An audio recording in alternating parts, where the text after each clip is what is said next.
이 시간은 요한 1서를 살펴보도록 하겠습니다.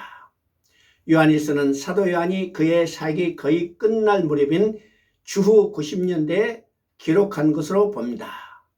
사도 요한은 사도들 중에서 가장 오랫동안 살았습니다. 그는 마지막 사도로서 초대 교회에 주님의 계시를 마감 지을 단계가 되었을 때 요한 1서, 요한 2서, 요한 3서를 썼고 마지막으로 요한 계시록을 쓰므로 사도 시대를 종결지었습니다. 이 시대는 로마의 극심한 박해가 있었고 또 초대 교회의 지도자들이 점점 사라지게 되자 교회에 지도력이 공백이 생기고 예수 그리스도의 사건이 있는 지 오랜 시간이 흘러가자 초대 교회의 뜨거운 사랑이 점점 식어가기 시작했습니다. 이 때를 틈타서 교회 내에 이단 사상이 침투하기 시작했습니다. 그래서 요한 1서는 하나님의 교회에 가만히 들어온 영지주의의 잘못된 가르침을 반박하고 교회가 진리의 터에 굳게 서서 하나님과 교제할 것과 하나님의 사랑에 대한 하나님에 대한 사랑과 형제에 대한 사랑은 분리될 수 없으며 당연한 의무를 지적하고 있습니다. 그러므로 요한 1서의 주제는 구원의 확신, 교제의 회복, 이단에 대한 경계입니다. 1장과 2장에서는 하나님과의 참된 교제를 나누기 원하는 자들이 교제를 회복하기 전에 가져야 할 기본 자세로서 빛 가운데 행할 것과 죄를 자백할 것과 계명을 준수할 것과 형제 사랑을 실천할 것 등을 권하고 하나님과 교제를 가지면서 경계할 것은 세상을 사랑하지 말 것, 적 그리스도를 경계할 것, 복음의 진리 안에 굳건히 거하고 그 말씀을 실천할 것 등을 교훈하고 있습니다. 그리고 3장부터 5장에서는 하나님과의 참된 교제의 실천으로서 죄를 멀리하고 불의를 행하지 말 것과 말과 혀로만이 아닌 진실과 행함으로 사랑을 실천할 것과 그 결과를 오는 죄악 세상에서의 승리, 구원의 확신, 기도 응답의 확신, 일시적으로 죄를 범할 수 있으나 영원히 멸망하지 않게 하신다는 하나님의 보호하심이 언급되어 있습니다. 요한일서 1장 3절을 보면 우리가 보고 들은 바를 너에게 전함은 너희로 우리와 사귐이 있게 하려 함이니 우리의 사귐은 아버지와 그의 아들 예수 그리스도와 더불어 누림이라 말하고 요한 1서의 기록 목적을 하나님과의 교제와 성도의 상호간의 원만한 교제라고 말하고 있습니다. 구원이란 단절되었던 교제가 예수 그리스도로 말미암아 회복되었음을 의미합니다. 그 관계 회복은 첫째, 하나님과의 관계입니다. 빛 되시는 하나님과의 교제를 지속해 나가려면 한마디로 빛 가운데 행하는 것이며 2장 3절의 말씀처럼 그의 계명을 지키는 것을 의미합니다.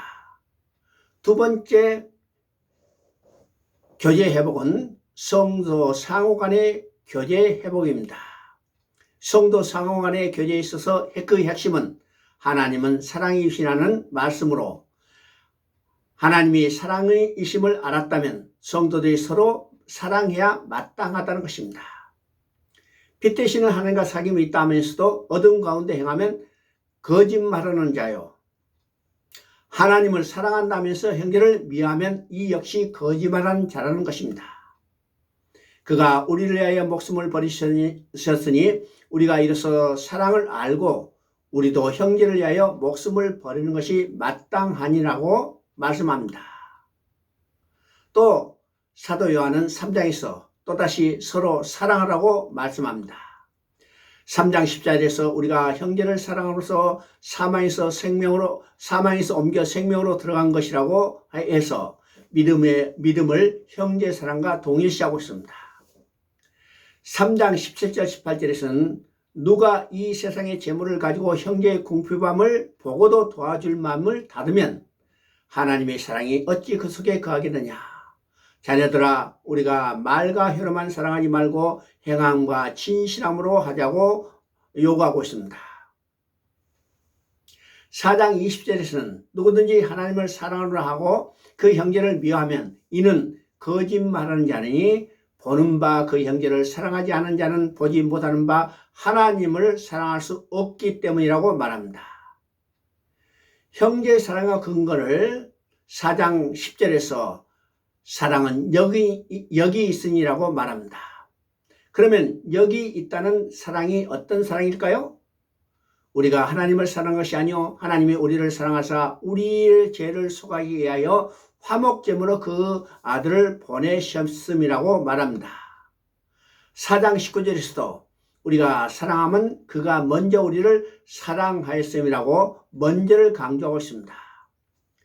4장 11절에서는 결론적으로 사랑하는 자들아 하나님이 이같이 우리를 사랑하신즉 우리도 서로 사랑하는 것이 마땅하다고 말합니다. 만일 이런 하나님의 사랑을 받았다 하면서도 형제를 사랑하지 않는다면 이는 거짓말하는 자라고 말합니다. 2장에서는 적그리스도 이단에 대한 경계입니다. 2장 18절에 아이들아 지금은 마지막 때라 적그리스도가 오리라는 말은 너희가 들은 것과 같이 지금도 많은 적그리스도가 일어났으니 그러므로 우리가 마지막 때인 줄 아노라. 4장 3절에서는 예수를 신하지 않은 영마다 하나님께 속한 것이 아니니 이것이 곧 적그리스도의 영이니라. 오리라 한 말을 너희가 들었거니와 이제 벌써 세상에 있느니라. 4장 1절에서는 영들을 다 믿지 말고 오직 영들이 하나님께 속하였나 분별하라. 거짓 선지자가 세상에 나왔음이라고 적그리스도와 이단에 대해서 경계하고 있습니다. 요한일서에서는 뚜렷한 대비가 나타나고 있습니다. 1장 6절을 보면 빛과 어둠이 대비되어 있습니다. 2장 9절 10절을 보면 미움과 사랑이 대비되어 있고 2장 15절에서는 세상을 사랑하는 것과 하나님을 사랑하는 것, 또 2장 18절에서는 그리스도와 적그리스도가 대비되어 있고 3장 10절에서는 하나님의 자녀와 마귀의 자녀가 대비되어 있습니다. 그리고 4장 5절부터 6절에서는 세상에 속한 자와 하나님께 속한 자, 그리고 4장 6절에서는 진리의 영과 미혹의 영, 그리고 5장 20절 21절에서는 참과 우상이 대비되어 있습니다. 왜 이처럼 뚜렷한 대조점을 가지고 부각시켜주고 있을까요? 그 이유는 하나님의 자녀들로 하여금 거짓의 유혹에 매혹되지 않도록 분별력을 갖게 해주기 위해서입니다. 당시에 영지주의자라는 이단들은 자신들을 가장 신령한 자들이라고 자처하면서도 하나님과 사귐을 갖는 자들에게 필연적으로 나타나야 하는 성령의 열매인 윤리적인 삶을 부인하였던 것입니다. 그래서 사도 요한은 이들을 거짓말하는 자들이라고 단정합니다. 이단에 미혹되는 가장 큰 원인은 무슨 이상하고 신비로운 것들 또는 첫술에 배부르는 신앙의 한탕주의 같은 호황된 것을 추구하는 데 있습니다. 요한일서의 또 다른 기록 목적은 5장 3절에서 볼 수가 있습니다. 내가 하나님의 아들의 이름을 믿는 너희에게 이것을 쓴 것은 너희로 하여금 너희에게 영생이 있음을 알게 하려 함이라고 구원의 확신을 심어주기 위해서라고 말하고 있습니다. 구원의 확신은 예수 그리스도 안에 있는 것입니다. 그래서 2장 24절에 너희는 처음부터 들은 것을 너희 안에 거하게 하라. 처음부터 들은 것이 너희 안에 거하면 너희가 아들의 안과 아버지 안에 거하리라고 말씀합니다. 그 안에 거하라는 것은 예수 그리스도께서 우리의 죄를 대속해 주시고 주님의 의를 우리에게 덧입혀 주셔서 의롭다 하시고 우리를 성전 삼으시고 성령을 모시게 되었다는 처음에 들은 복음의 원리에 거하라는 뜻입니다. 구원의 확신은 그리스도 안에 있는 것입니다. 그러므로 우리들이 그리스도 안에 있는가를 다시 확인해야 할 것입니다.